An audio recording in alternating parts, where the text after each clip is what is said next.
Gempa bumi adalah peristiwa timbulnya getaran dari dalam bumi yang terjadi sebagai akibat dari lepasannya energi yang berkumpul dalam batuan yang mengalami deformasi secara tiba-tiba.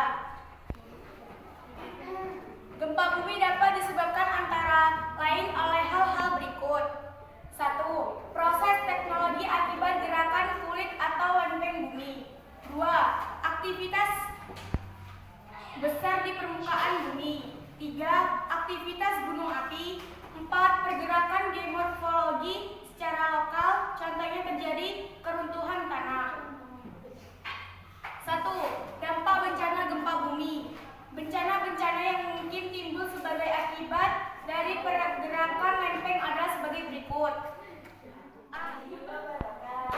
Waalaikumsalam warahmatullahi wabarakatuh.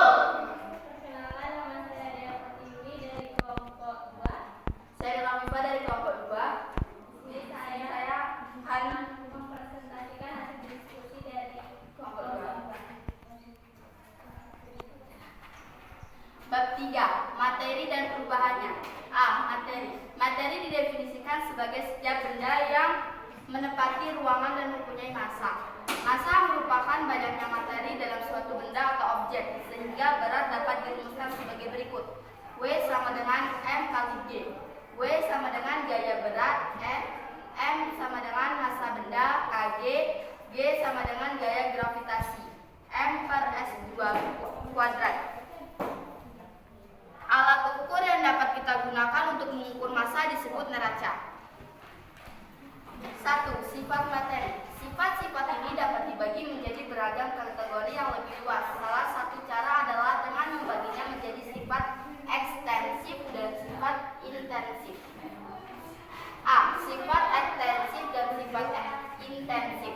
Sifat intensif adalah sifat yang tidak bergantung pada ukuran sampel.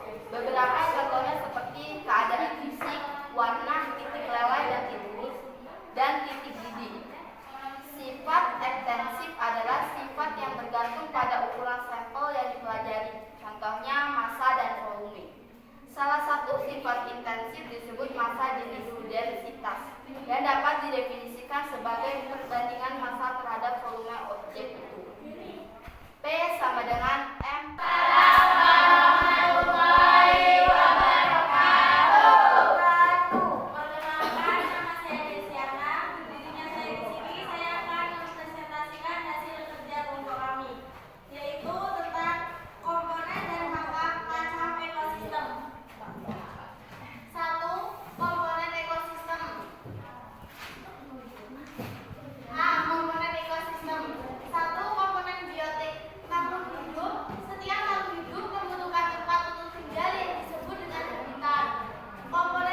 Komponen biotik pada ekosistem sawah misalnya bisa mencakup mikroorganisme, padi, belalang, manusia, jamur, ganggang lumut, dan tumbuhan paku.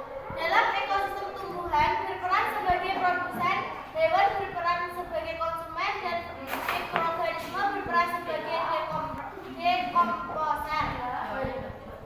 A. Populasi. Populasi tidak terdiri atas satu makhluk hidup atau individu, tetapi terdiri atas sekumpulan makhluk hidup yang menempati suatu kawasan tertentu. Namun sekumpulan makhluk hidup ini hanya disebut populasi jika memiliki jenis yang sama atau satu spesies. Sebagai contoh populasi, sebuah kolam ikan yang dihuni oleh beberapa jenis makhluk hidup seperti ganggang, lumut, serangga air, lele, ikan mas, dan lainnya. B. Komunitas dan ekosistem. Populasi makhluk hidup yang ada pada suatu tempat tidak berdiri sendiri begitu saja, tetapi saling berinteraksi.